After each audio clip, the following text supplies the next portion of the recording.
Hello, and welcome to this month's episode of Healthy and Whole. Mind, body, and soul. My name is Leo, and this is my lovely wife, Shani Presley. Thank you so much for joining us again. We hope this broadcast finds you well. Hope you have been healthy and whole thus far and growing in knowledge of better ways to do that. Before we get started, I always want to give a big shout out to Pastor John Wyatt, John Heraclio Wyatt Jr. Did I say it right? I don't know. He'll get me if I didn't say it right. And his lovely bride, Sister Paulette White, who's the First Lady, who has worked to us to collaborate, to bring this show to you, to help our community become healthier, become whole in multiple different ways, so that we can all be better soldiers for Christ and better citizens in our community where we're planted. Also, we want to thank our production team. I just called him a wizard right before the show because he's doing a great job, and we thank him for all of his work and dedication. But now we're going to jump into the show. Yes. You got anything to say? You're going to greet the people today? Hi, people. You see, now, if y'all know anything about Shani, she is nowhere near shy. But anyway, now, before we get into our topic, our main topic for this month is healthy aging. We're going to talk about healthy aging. Mm-hmm. Growing old, healthy aging is not just getting old. You know, a lot of times, I know in my growing up, I still hear it all the time, oh, I'm just getting old. And we all age with God's blessing. You know, aging is a blessing, but we all age, but we want to make sure that we're doing it in the healthiest means possible. That we don't only want to add years to our life, but we want to add life to those years. Yeah. You know, once we get into those upper ages, for those elderly ages, we want to still be able to give our best to our families, to our friends, to our church, to our community, whatever that age is that God allows us to see. So that's what we're going to talk about. But before we do that, it is October. And we're going to introduce a little bit about breast cancer awareness. That's right. Look, I even got on my breast cancer tie. Can y'all see that? Yes. Yeah, there we go. I got on my pink little bracelet. There we go. So breast cancer awareness. We really want to talk about this. It is extremely important. I know if any of you watch sports or TV, you've seen the commercials, the ribbons everywhere. It's not just about commercializing an illness. Mm-hmm. This is truly about awareness and how we approach this disease, because the approach is so much of the success rate when it comes to treatment. So that's what we're going to talk about. Sister Shani's got some things she wants to say first, and then we'll jump in. Really, I do? That's what you told me. Well, I wanted to say a lot of people don't believe that breast cancer can happen to them. So we all need to understand breast cancer is not just for women, but men also can also have breast cancer. But we also need to get checked. And if you feel anything abnormal in your chest or in your armpit, something's leaking in your breast, you have to go get checked. Don't be afraid, because a lot of people would show this myth that don't be, shy away from the doctor. But they're the medical professionals. They'll know if something is really going on. And also a mammogram. I know you've heard about that, but we're going to discuss about that a little more later into the show. Yeah, that is so true. The whole underlying about breast cancer awareness is getting tested. I like the NFL's logo for this month, or their kind of catchphrase. It says a crucial catch, and it's about catching it early. So the survival rate for breast cancer goes up astronomically, exponentially when it is caught early. Regardless of your family history, regardless of anything else, when it's caught early, the survival rate, the health rate after treatment goes way, way up. So it's so important that we get tested. Now, I want to interview Ms. Shani right now. What is a mammogram? Because I don't know. I've never had one. I've never had one either.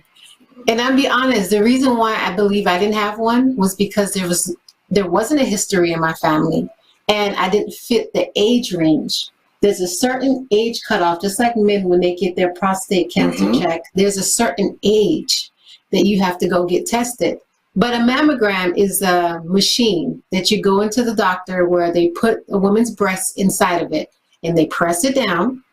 And that machine is basically like an x-ray. Right. And they kind of x-rays through the breast and see if there's any abnormalities in there. And if there are abnormalities in there, any lumps or a cyst or anything like that, the doctor will send it to get a biopsy. Am I correct? They will either biopsy or do some type of scans. Yeah. Okay. Further diagnostic testing. And now I want to say something about this.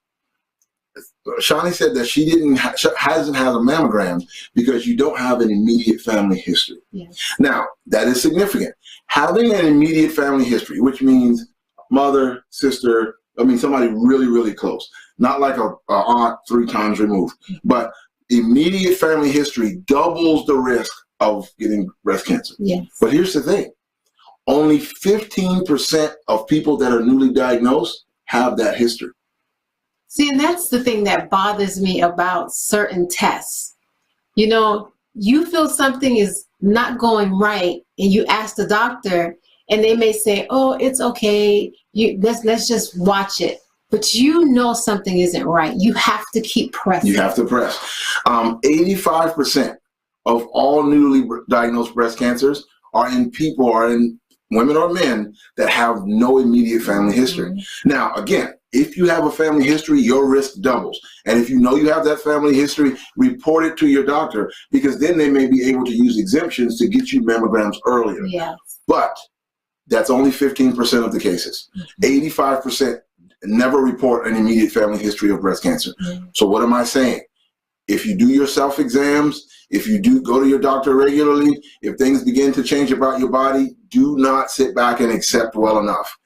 Check, check, check, whatever opportunity you get. It is so important. And if you don't know what a self-exam is, YouTube shows us everything. Right. And most time your doctors, women or men, they kind of show you how to touch around, what to feel for. Right. And if you feel those different things, to contact your nurse practitioner or your doctor and tell them, I felt this. And then they will feel it and tell you if it's something that needs to be concerned about. Very true. The whole point of this show is to make us more aware of our health, to make us more in tune with what's going on with our bodies so that we can intervene as soon as possible.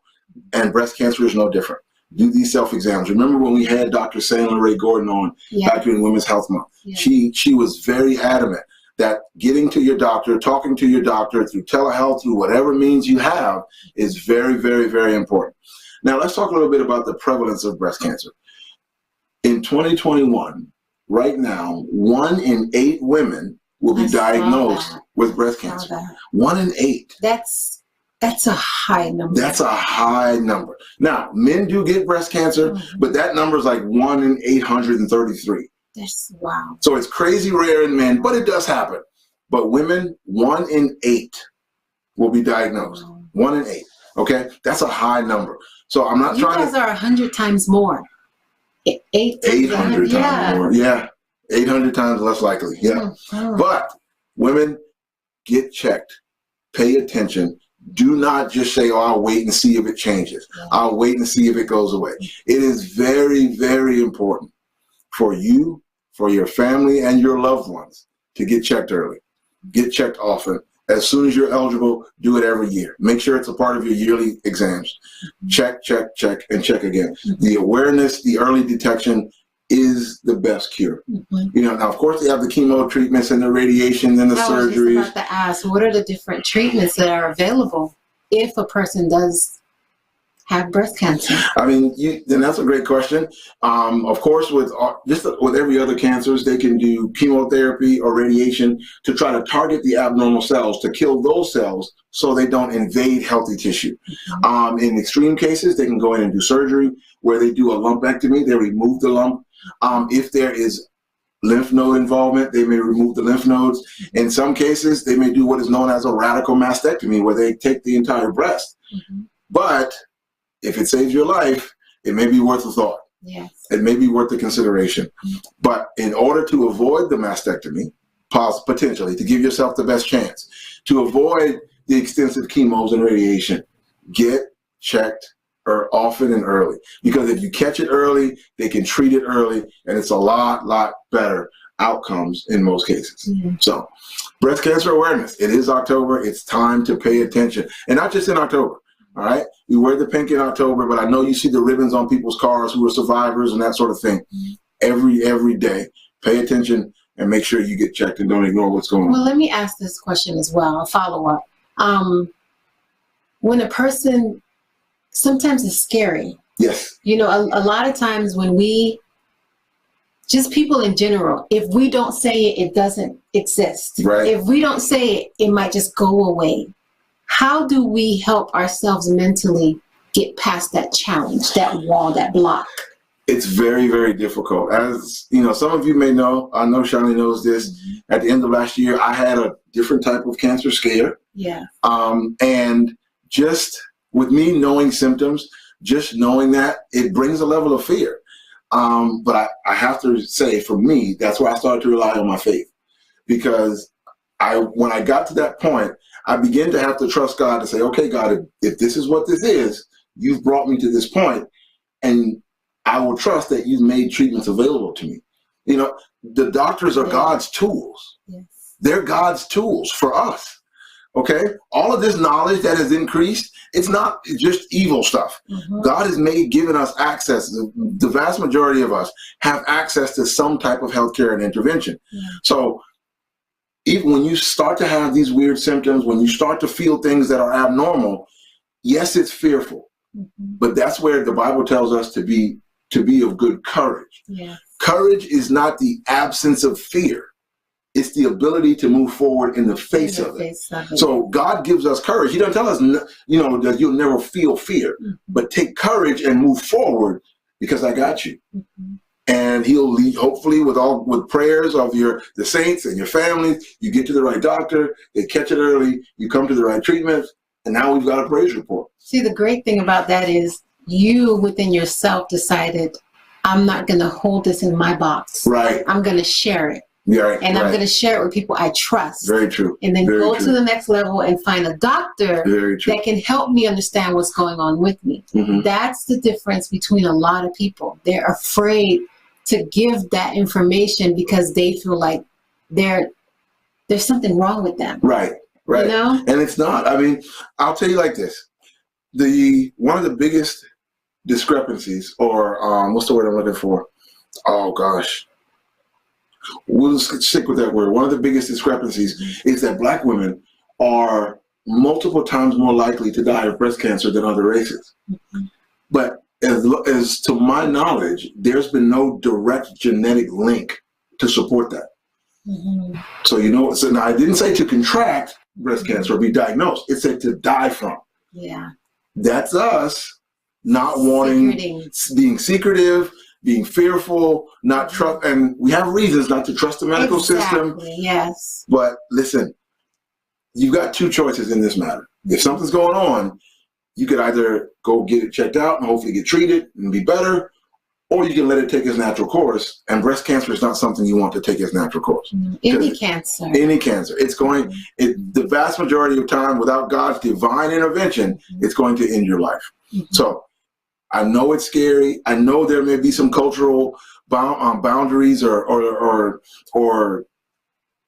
ill feelings toward the medical biases. That's the word. Thank you. There may be some cultural stuff there, but we've got to rise above those things and take care of ourselves, because we want to be here to sustain our culture, to propitiate, you know, to give our culture to our next generations and pass it on. We want to be able to do that. So now we have to make sure, that, especially with breast cancers and any kind of cancers, that we go get checked early. That's right. All right. So breast cancer awareness, go get checked. It's a crucial catch, as the NFL says. I'm not stepping on any trademarks, NFL. I'm just repeating what you said. Don't send the feds to my house. Yes. Breast cancer, women, coming from a woman, please go get checked. You don't have to tell anybody. Find your doctor and let them know what's going on, and allow them to diagnose, to find whatever it is. Because it may just be nothing, but we don't want to risk that it is something and you didn't take the opportunity to check yourself. Very true. Very true. All right. Let's get into healthy aging. Healthy aging, not just getting old. I feel a little bit of this today. Yeah, that segment on breast cancer was really that's intense. That's heavy. It is. But now we're going to talk about healthy aging. Yes. Another cultural thing with us is we just tend to get old. We just kind of let age happen to us. That's just not just us culturally. That's everybody. That's everybody. Yeah. Well, I didn't mean us as African Americans. I mean culturally American. Yeah. You know, we respect our elders, But we just think when you become an elder, then you're supposed to get sick. You're supposed to be sick. Your abilities are supposed to be, you're supposed to be very frail. Your abilities are supposed to wear away. And there will be some of that. That's a part of aging that we'll get into. But there's a way to age at a more healthy rate. There's a way to do that, to maintain more of your healthy output and more of your healthy activities when you are aging. Yeah. So let's talk about healthy aging. Okay, there's different age range. So we're going to start from young adults to senior. So young adults, in the numbers and when we did our research, the age range is from 18 to 39. And middle age is from 40 to 55. And seniors are from 56 and up. So let's talk about young adults. If you're the age between 18 and 39, let's talk about healthy aging. Most people at 18 to 29 or 30, they don't consider aging because they don't feel like they're aging. That's true. They don't feel like they're aging. Even younger, our kids will say, Mom, you was born in the 1900s? Yeah, I know. They make us sound so ancient. You were born in the late 1900s. I said, if you say that again, you're going to sleep outside. That's ridiculous. But, and it's right, or the TikTok thing we saw where the lady was getting ready to pull her ID out. And he said, oh, it's fine. I can see the one from here. So then the person's legal to buy whatever she was buying. I was like, oh, my Lord, what has happened? But 18 to 29, sometimes 18 to 33-ish, people don't feel like their body is aging. Yeah. But that's why it's important to pay attention to the health habits that you reinforce at those ages. Right. If you reinforce bad health habits, even though you feel good, and the biggest thing about aging, let me say this, aging is defined as changes that happen to our physiology, to our function, to our culture, and to our psychology as we grow older. Yes. Okay? So these are biological changes that happen in our body. So when they say age is nothing but a number. That's not true. Okay. I know Aaliyah had a really good song, and that is why R. Kelly is in the situation he's in right now. Well, that's another show. Else. Sorry, that's another show. But age is more than a number. Let me get a little bit more nerdy on you right now, okay? Have at it. Our DNA is made up of chromosomes, all right? If you ever look, you see that thing looks like an X, and it's our DNA. You have the two chromosomes, the centromere that holds it together, and then on the end of each, there's four kind of ends of the chromosomes. There are these caps called telomeres, Telomeres, telomeres. They're like protective caps for our DNA. Okay.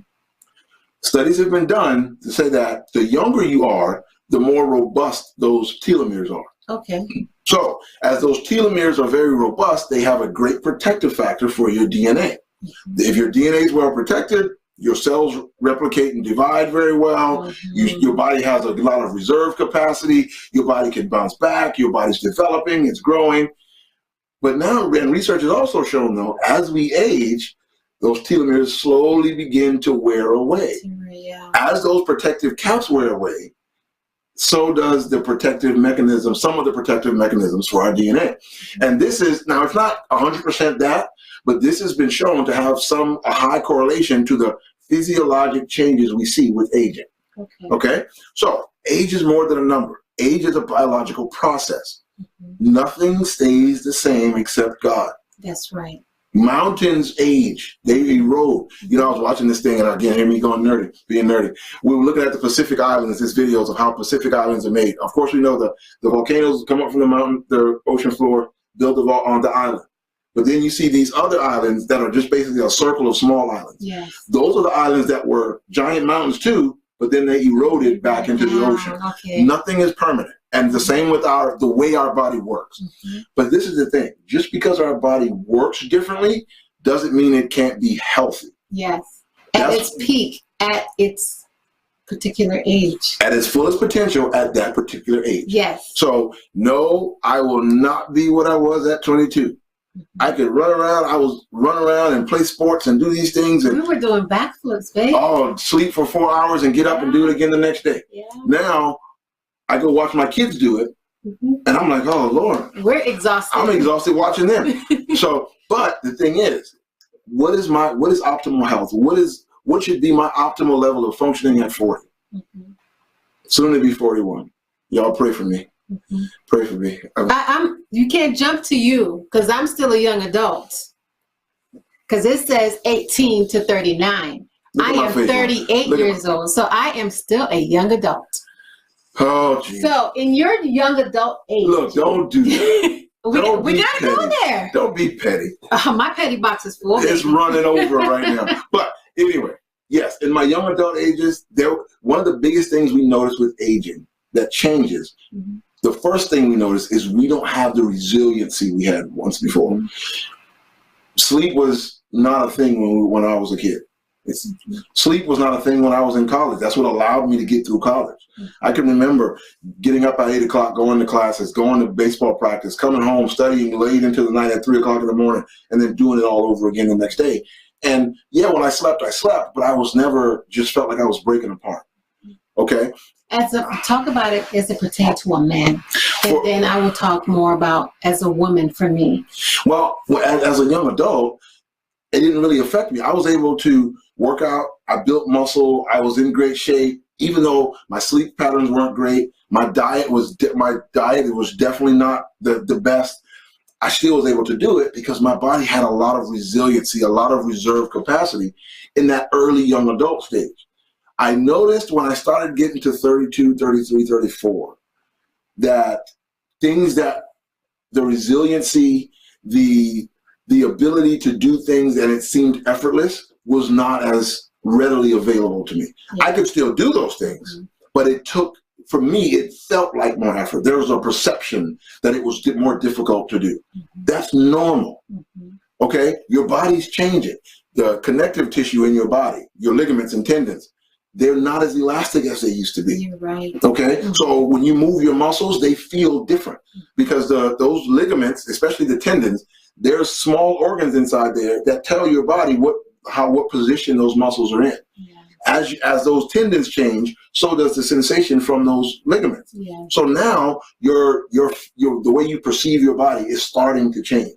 But still, I was still able to function at a high level because I was being active. Keep going. I started to refine my diet. I started to change what I ate, what I drank, what I did and didn't do. And then at 35, I could still function at a high level. And then one thing after another. So as you age, especially in that young adult age, the biggest thing is establish healthy habits. Because yes, your body will bounce back very quickly, but if you don't establish those healthy habits, once that reserve capacity is gone, you're going to suffer consequences later, and now you're going to be in trouble. So from a woman's perspective, what do you think? Well, when I think about my process from 18 to now, I was like you. I ate a whole bunch of whatever I wanted. Oh, man. And my coach would tell me, you keep eating that bread. You see these hips I got? You're going to have them too. And I used to look at her like, whatever. Well, she told the truth because I have them too. But for women, that's kind of the age range for childbearing. Yeah, it is. So our bodies start to change chemically, hormonally, and we become more nurturing. Some women right now that haven't had children yet are like, my clock is running out, my clock is running out. Very true. But like this time, our minds change, the way we look at things change, our physical bodies start to change. And some people say, you're going to start gaining weight and you don't know why you're gaining the weight. Right. Your lifestyle change. So when your lifestyle change, your body develops differently. Yes. And like you just said, I had to purposely eat a certain way, go to sleep at a certain time. Yes. Listen to certain things. Yes. Watch certain shows to make sure mentally, physically that I can develop in a way that I can continue being healthy more and more each year as I grow. Very true. Very true. So yeah, but I had 4 kids. Yes. So my body has definitely changed. And and this is what I want one of the takeaways for aging.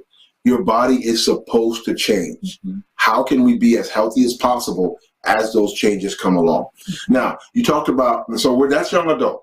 Now you get into 40 to 56, middle age. This is where most people begin to say, well, my metabolism has just slowed down.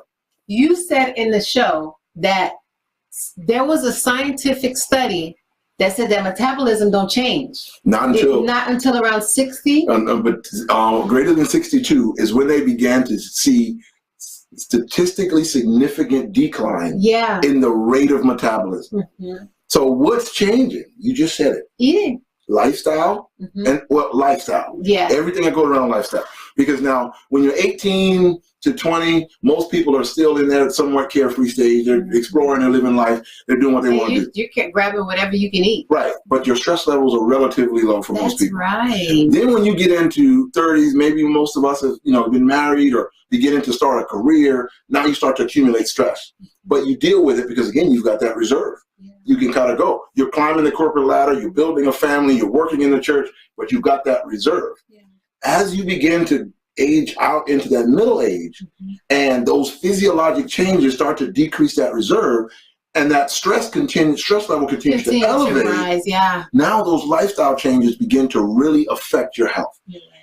Prolonged or chronic stress is second, I think, to cancer as the thing that is the most common risk factor for death. This is because our life is so complicated, so full, that when we negated sleep when we were young, trying, in school and college and partying and whatever we were doing. We started to negate sleep in our late young adult ages because we were building a family, building a career, blah, blah, blah. Now we're to 40 and we've done that to our body so long that our body's suffering now. When we're stressed, there are a lot of stress hormones. One of the main ones being cortisol. Cortisol, when it's high, causes your body to retain fat, especially visceral fat over your organs. High levels of visceral fat is known as one of the highest risk factors for diabetes, for hypertension, for high blood pressure, and even for some types of cancer. All of this is linked back to a lifestyle. Okay? So what am I trying to say? The way you manage your lifestyle will affect how healthy you can be when you age. Being able to prioritize rest. I know the promotion looks good. I know the raise is promising. But if you get there and you've not rested in 10 years and your body begins to break down, what have you really gained? More chaos. More chaos. Now, again, I will never tell anyone to bail on their ambitions, but do it systematically. Be smart in your approach. If we rest and age healthily, we can enjoy the fruits of those labors and the blessings of God rather than getting them and then we're just paying medical bills with all of our increase. We have to age healthy. So now we're in middle age. Okay, that's you, baby. Why she want to do? Y'all pray for me because she's making fun of me, but it's okay. I am not making fun of him. Don't worry. But folks, you have to be honest. When let's say it's your parents, you're young. If a young adult is watching this and you looking at your parents, you remember when you were young, you could run around and your mom and dad used to run with you and everything. And then as they got older, you're like, Mom, can we go to the store? She was like, baby, I'm tired. I don't feel like going today. You start to see the change in them. You may not realize it, but that's something to pay attention to because you yourself need to be aware that, am I doing the same patterns that my parents did? And that it might affect me. I might end up like this. I'm not saying anything wrong, but it changes. It does change. And since we've been married, we've both seen changes in each of us. Yes. And again, that reserve capacity is not there. It's not. You don't bounce back as quickly. Now, I'll use me as an example. 40, will be 41 in a couple weeks. Career, family, church, community involvement. There's never any break in there. And my personality is to meet every need that I see, whether it be in my wife, with my kids, on my job for those who are my direct reports, whether it be in the community. But guess what happens? That gets exhausting. And energy is not infinite. So then, at some point, your body's going to say, that's enough. So what is the key? You have to prioritize energy expenditure. You have to prioritize what you do with your energy. And a lot of that energy needs to go into maintaining your health. It needs to go into taking time to exercise, which I haven't done enough of in the last year. Me being in healthcare, the last 20 months have not afforded me any time reduction. No. Any. Shani will tell you that my phone will go off with work-related text messages all hours of the night. There were times where I was sitting down and relaxed to watch a football game with you. Mm-hmm. My phone went off. I mean, literally, I had just hit the seat. Yeah. My phone went off. I had to get up, get dressed, go back to work because I was on call for COVID stuff. Okay? It becomes aggravating as a partner. The things that you're used to, you have to allow the breadwinner, he's our breadwinner, to handle his job, but you can see that it's starting to tear down his body. Right. So what do we have to do? This is one thing that I've learned to do. I've learned to practice intentional mindfulness moments throughout my day. Yeah, you told me about that. I will take 5 minutes and put on relaxing music, put on some noise canceling headphones, and maybe do a guided meditation, maybe just do some deep breathing, but allow yourself to decompress. Just allow yourself to decompress. Because if you don't, again, those stress levels just build and build and build and build. And you won't, sometimes I know for me, I don't feel it until Shani says until I hit the wall. And then my body. I try to do those things, but I just can't. Yeah, well, I mean, I can but for me, I have to because it's the only mental space I have. I've also had to adjust my diet. Mm-hmm. When I was a young adult, the only thing I drank was soft drinks. I didn't drink water ever. When I say ever, I mean ever. The alternative was sweet tea. Yes, that was my alternative. Or juice. I never, ever, ever, ever drank water. I always drank soft drinks. Mm-hmm. Well, now I know I can't do that. My body doesn't clear those things as well. My blood sugars don't respond as well. I'm not as freely active as I want to be because taking on the role I have at work, my job is more sedentary now. Mm-hmm. So I don't have the level of activity to burn off those extra calories the way I did. Mm-hmm. So now I have to adjust. Another thing I've had to do, I've had to make regular yearly visits to my doctor for my physicals a normal thing. I do. Because if you're not in tune with the changes, you don't know which adjustments you need to make to adapt to those changes. Right. So in middle age, it's not that, okay, this is just who I am, I'm going to deal with it. What is changing about my body? In conjunction with your doctor, what may be causing these changes from a physiologic perspective? Hormone levels, activity levels, underlying potential disease processes, what's going on? Okay, so now that I figured that out, we're in conjunction with your doctor, how do I offset or address these to maintain my optimal level of health at this age? And that's where you go from there. And you got to take baby steps. A lot of times we look at people and they look like they went from 0 to 100. Right. And you're like, I just saw you like a month ago. How did you become this amazing thing? Right. But they were taking baby steps to get to the goal that they needed to get to. A lot of people don't tell people what they're going through. Right. But you have to take baby steps because if you make big goals and try to accomplish those big goals, that's an easy way to fail. Very true. Very true. So you want to make sure that you start the process, that you start paying attention to your body, getting direct advice.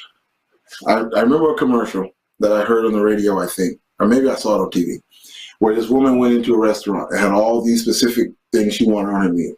She went into a shoe store and had all these specific questions. Then she went into her doctor and was silent. We have to ask specific questions. Doc, this year since my last physical, I've noticed that X, Y, and Z has changed. What may be going on? What do we need to look at to address it? Ask specific questions. Aging. But now, when you do that, whatever advice you get, follow through. See, I was watching something where this person went to the doctor and the doctor was like, you could lose about 10 pounds, 20 pounds, 30 pounds, 40 pounds. And it's like they were listening, but they were like, so you're trying to tell me I'm fat. Right. Right. No, he's trying to help you be healthy. Yeah. And doctors are very straightforward. Yes. And they tell you exactly what you need. And it may be difficult to hear, but you have to take that advice. Right. Start taking the steps to start changing who you want to be in the future. Right. Do it for your future self. Mm-hmm. Do it for your future self. Yeah. Now, here's one of the most difficult things for people as they get into middle age and they start to notice these changes, these lack of resiliencies, decreased energy levels. Sorry. Let me jump back. We wanted to talk about premenopausal. No, we're not there yet. Okay. Sorry. We're not there yet. Decreased energy levels, decreased activity levels. We start to notice these things. Mm-hmm. One of the first things we do is think, well, that if I'm more tired, if I don't have the energy, I'm going to just do less. Mm-hmm. That is not the answer. That's the actual opposite of what you need to do. Let's say that again. When you get into middle age and you begin to see that your resiliency to bounce back from hard days, your energy level to go through a complete day, maybe the lingering pains that didn't exist or stay around as long when you were younger, when you start to see those things, a lot of people's solution is to just do less to kind of soften the blow. I understand. That's not the answer. That's the opposite. Mm-hmm. Movement is medicine. Mm-hmm. I'm a physical therapist. Movement is medicine. At any age, your body was designed from the time you were born to move. Yes. Move. Every little bit of increase in movement pays dividends to your health, your joint health. If you're having a lot of pain, muscle pain, joint pain, don't stop moving. Mm-hmm. That's what we in the therapy realm call the pain cycle. Mm-hmm. It hurts. I'm going to stop moving it. Therefore, those tissues get shorter, more restricted. Yeah. So now I have more pain. So then I move less. Mm-hmm. And now I'm just in this cycle where I'm getting more pain and less movement. Yeah. So now, because I'm moving less, weight changes, blood sugar changes, heart changes, inflammation. Yeah. Movement is medicine. You have to take every opportunity you have to move. And I have to agree with that. It doesn't have to be difficult. Like something like this. Like my shoulder was just a little bit hurt and I started going like this and it just kind of started to relieve itself. Exactly. It could be simple things. Mm-hmm. Taking the stairs once a day rather than the elevator. Mm-hmm. If there's near you, and I know this may be more difficult with COVID, but if there's aquatic center nearby, you can do water aerobics. Yeah. That is the best thing for people who are having a lot of pain. Because of the buoyancy of the water, it takes away that pain, but you still get that resistance and movement. It challenges your heart. It challenges your muscles. Move. Yeah. Find low impact exercises. There's so many low impact exercises now you can stream to your phone or your TV. Yeah. And they're 10 minutes, 12 minutes a day. Low impact, move. Movement is medicine. Even if it's 1 minute. Even if it's 1 minute. If it's 1 minute more than normal, that's going to help you. Yes. Always keep moving. Mm-hmm. Now, dietary changes. Okay. As we begin to age, our metabolism stays the same, but what our body tolerates may be different. Yes. So when you notice, I can't eat the whole pizza without the reflux or the nausea or the headache, then guess what? Don't eat the whole pizza. Yeah. Don't eat the whole pizza. Same thing with milk without the bloating. Well, yeah. If you notice that something that you used to eat and enjoy is now having an adverse effect on you, that's something you have to change. That's what I've been seeing this a lot this past year, is that a lot of people are seeing doctors about food allergies. Yes. That when the doctor gives them the test and they've removed certain foods from their diets, their body responds in a way that it increases their beautiful skin glow. Right. It increases the way they move, their moods, their mind, their hormonal stuff. And we always say you are what you eat. Yeah. Even if your diet's not horrible, but your body is now reacting to something differently. Yeah. That thing that you're eating that may be healthy may be causing inflammation or holding you back. Yeah. My mother, for example, seafood is a very healthy food. Mm-hmm. But, around her 40s, she developed a severe seafood allergy. Mm-hmm. So she had to give that up. Like, it's to the place now where we can't even go out to seafood restaurants. No. Because if her food comes in contact with the grease from seafood, it gives her an allergy. Sometimes it may not be as severe as an allergy or anaphylaxis, but it may be, again, you notice when I eat this particular food, I feel sluggish for the next couple of days. Yeah. When I eat this particular food, I feel heavy, I feel bloated, I feel less focused. You have to make sure. Like a brain fog. Yeah, you're in a fog. Your body's telling you, I'm not dealing with that well. But why is that? Why do you think that is? I don't know. As we age, our gut changes. I'm not talking about gut as in big stomach. I'm talking about our intestinal, bacteria stuff inside of it. Our gastrointestinal tract. The bacteria changes. The efficiency of your system changes. All of those things. The hormones that regulate the digestive juices change. So as those things change, your tolerance for different food change. But that's probably also what you said from the 18 to whatever age. What you've been putting in there all those years has changed the way your body makeup works. Exactly. So now all those things are changing and your body's responding differently. Now you have to adjust accordingly. You have to adjust. Healthy aging is about adjusting to the changes that come inevitably with aging. That's what healthy aging is. So you may ask, what are some healthy foods for aging? Okay. Well, one of the things that I'm not a big fan of, but is very, very, very, very highly recommended for healthy aging: dark and extra dark chocolate. I'm not a fan. No. I'm a milk chocolate person myself. I told y'all when I was young, I ate sweets all the time. I don't like chocolate too much. I don't like dark chocolate or extra dark chocolate at all. It's like punishment. I'm sorry. It's bitter. It's supposed to be sweet. But dark chocolate, extra dark chocolate is very high in antioxidants and flavonoids. Why is that important? Antioxidants, and you'll hear this term over and over. I'm sure you may hear it in commercials and that sort of thing. Antioxidants play a special role in protecting your cells from damage. Anti meaning against, oxidant meaning oxidation. Here goes the nerd again. You about to make me have to go get dark chocolate. When oxidation happens, your cells are damaged. Okay, they don't work as effectively. It actually may even lead to cell death. Antioxidants protect those cells from that oxidative damage, which again makes them metabolize better, they function better, and whatever they are tasked to do, they do it in concert better for everything else. Why don't they just say this when you're in the store? Because you see all this stuff that says antioxidant this, that. Because they want you to come and watch Healthy and Whole, so we can tell you. That's why. Y'all like how I plugged the show? Yeah, that was good. That was good. Because now that I know, I didn't even realize that's why that was that important. Right. Antioxidants are very important. Now that I know. And flavonoids are particularly helpful in protecting brain tissue. So remember we talked about those moods, that fog, that inability to focus. Flavonoids have been found to have a highly protective on your brain cell, highly protective mechanism or impact on your brain cells, which helps you maintain mental clarity, focus, all those sorts of things. Wow. So extra dark and dark chocolate has some protective benefits. One of the premier nutritional doctors in the country, in the health food industry, one of his biggest things is eat dark chocolate every day after dinner. Okay. Y'all pray for me. We're going to eat that, you guys. Oh, I don't like it. Eat that. Just like the last show, we was talking about the serving spoon. The serving spoon. That has worked. We're going to talk about that. That has worked. Go ahead.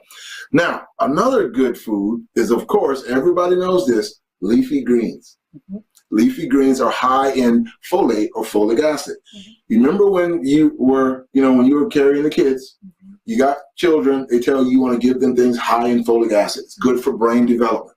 Well, folate does the same thing for us. Again, it nourishes our brain, helps protect those brain tissues, helps them function well. Now, let's talk about the leafy greens and how we prepare the leafy greens. Don't add all of the salt and the ham hocks and the neck bones and the bacon. But the neck bone, what's wrong with the neck bone though? Because it adds grease. So now everything you eat has grease in it. But so don't add it. Okay. It tastes good. I get it. Listen. I like the turkey one. There's nothing better tasting than some down home southern collard greens. You read about that. They're delicious. With a little bit of hot sauce, oh my goodness. Yeah. But now you've taken one of the healthiest leafy greens and made it a heart attack special. So your brain might be healthy, your heart just might die early. Mm-hmm. So we want to maintain, and then when you boil them and soak them so long, you boil out all of the good stuff. Yeah. So what is the best way to eat leafy greens? Steamed. Okay. Steam them, season with a little bit of salt and pepper, maybe some other kind of marinade. Steam them, boom. And look, another reason steamed vegetables, even if they're prepackaged, are good for you. Steamed vegetables, as soon as they take it from the farm, they freeze it. Yes. So all of those processes at the height of that nutritional value is still maintained. Mm-hmm. So steamed leafy greens are very, very good. Fresh, if you can, that are prepared right with steam. If not, steam them in the bag and they're good to go. Okay. All right, the next one, berries, strawberries, blueberries, blackberries, raspberries. Again, high in antioxidants, phytonutrients, fiber, vitamins, and minerals. Now, right? I gotta tell you this too. What? The dentist said it's not really good for your teeth because of the acid. It's not really good for your teeth if you don't brush your teeth regularly. Yeah. Or at least do a mouthwash afterwards, because that way you remove the acid from your teeth. All right. So that's all right, now let me get off of that. That's true. That's a very good tip. But the antioxidants we've talked about, phytonutrients are nutrients that your body can use to help build other or run other functions. Vitamins and minerals we know about, and it's a natural source of vitamins and minerals.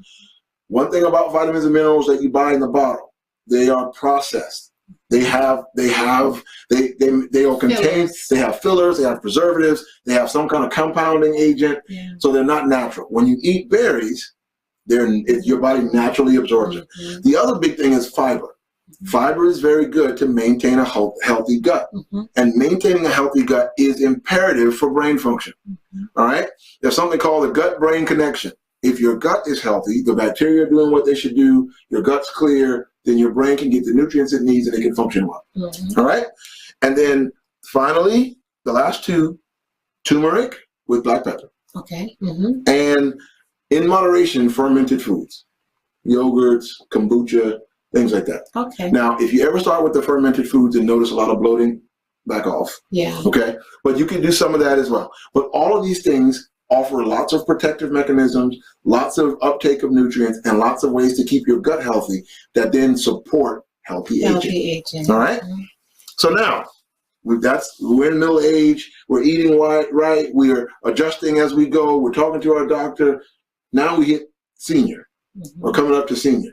56 plus. Now you have a particular question about this. Premenopausal and menopausal. Now, this is, of course, specific to women. Mm-hmm. But as those reproductive years start to wane away, your body begins winding down those reproductive hormones. Mm-hmm. Those hormones have been there from the time you were born at a particular level, rising, falling a little, but, typically staying in that same state, average.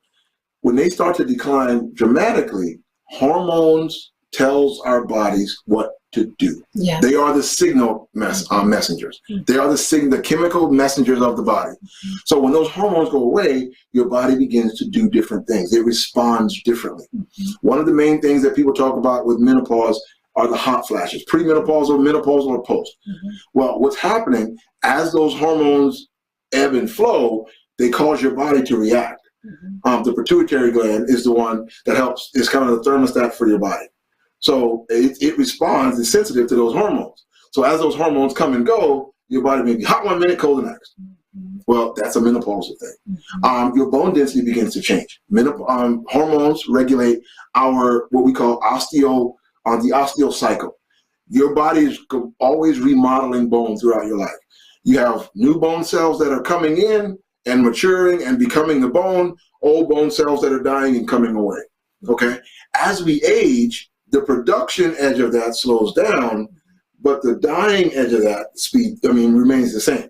So now, and then that can be accelerated because of that hormonal changes associated with menopause. Right. So bone density becomes an issue. Mm-hmm. This is why osteoporosis is so prevalent in women.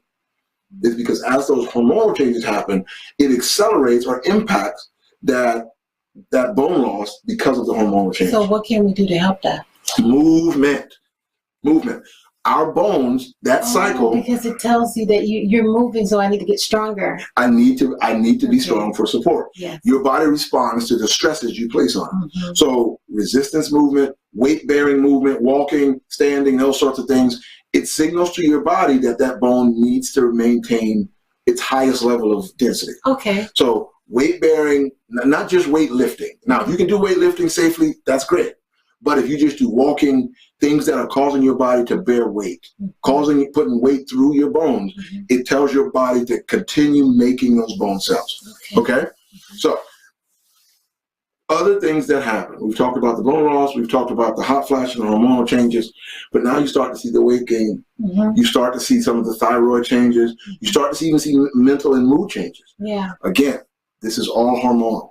Now, this is where you need to really have a talk with your doctor. What is going to work for me? What for you? Not what worked for Betty down the street. Because if Betty went and said, hey, well, I got this and it worked perfect, don't go ask for that because your body's not hers. Go to your doctor who has a history with you, who knows your blood work, who's been coaching you through all these aging changes we've been talking about, and say, these things are really impacting my ability to function. How can we treat them? How can we manage them? You're not going to get away from it. It's a normal part of aging, but how can we manage them, right? Excuse me.